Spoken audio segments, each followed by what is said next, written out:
5 సార్లు champions Mumbai Indians Chennai super Kings మధ్య జరిగిన మ్యాచ్లో సిఎస్కే ఘన విజయం సాధించింది. ముంబైలోని వాంఖేడే క్రికెట్ స్టేడియంలో ఈ మ్యాచ్ జరగగా బ్యాటింగ్ బౌలింగ్లో చెన్నై సూపర్ కింగ్స్ అదరగొట్టింది. ఈ సీజన్లో పేలన ప్రదర్శన చేస్తూ వచ్చిన ఆ జట్టు కీలక మ్యాచ్లో సత్తా చాటింది. తొలుత బ్యాటింగ్ చేసి 6 వికెట్ల నష్టానికి 207 పరుగులు చేసింది.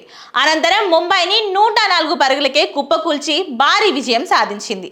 2 పాయింట్లతో పాటు భారీగా నెట్ రన్ ను మెరుగుపరుచుకుంది. టార్గెట్ 208 ఉన్నప్పటికీ ఆడేది వాంఖేడే కాబట్టి ముంబై ఇండియన్స్ విజయంపై ధీమాగా ఉంది. కానీ ఇన్నింగ్స్ ప్రారంభమైన కాసేపటికే ముంబై పీకల్లోతు కష్టాల్లో పడిపోయింది. రోహిత్ శర్మ గైహాజరులో ఉంది. తుది జట్లోకి వచ్చిన దనీష్ మలేవర్ 0 పరుగులతో మరోసారి నిరాశపరిచాడు. సూపర్ ఫామ్ లో ఉన్న నమందీర్ 0 పరుగులు, క్వింటన్ డికాక్ 7 పరుగులతో సైతం తొలి 3 ఓవర్లలోనే పెవిలియన్ చేరిపోయారు.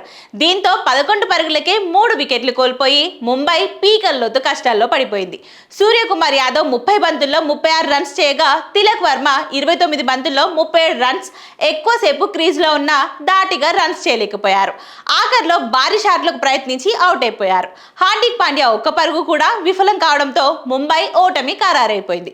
చివరకు ముంబై ఇండియన్స్ సరిగ్గా 19 ఓవర్లలో 104 పరుగులకు ఆల్అౌట్ అయింది. దీంతో ముంబై ఇండియన్స్ పై చెన్నై సూపర్ కింగ్స్ 103 పరుగుల తేడాతో ఘన విజయం సాధించింది. ఐపీఎల్లో పరుగుల పరంగా సిఎస్కేకు ఇదే అతిపెద్ద విజయం కావడం గమనార్హం. ఇక ఈ మ్యాచ్ విజయంతో చెన్నై సూపర్ కింగ్స్ ఈ టోర్నీలో 3వ గెలుపును రుచి చూసింది. 103 పరుగుల తేడాతో గెలవడంతో భారీగా నెట్ రన్ రేట్ కూడా దక్కింది. దీంతో పాయింట్స్ టేబుల్లో సిఎస్కే 8వ ప్లేస్ నుంచి 5వ స్థానానికి ఎగబాకింది. ఇక ముంబై ఇండియన్స్ 7 మ్యాచ్ల్లో కేవలం 2 విజయాలు మాత్రమే సాధించింది. 8వ ప్లేస్లో నిలిచింది.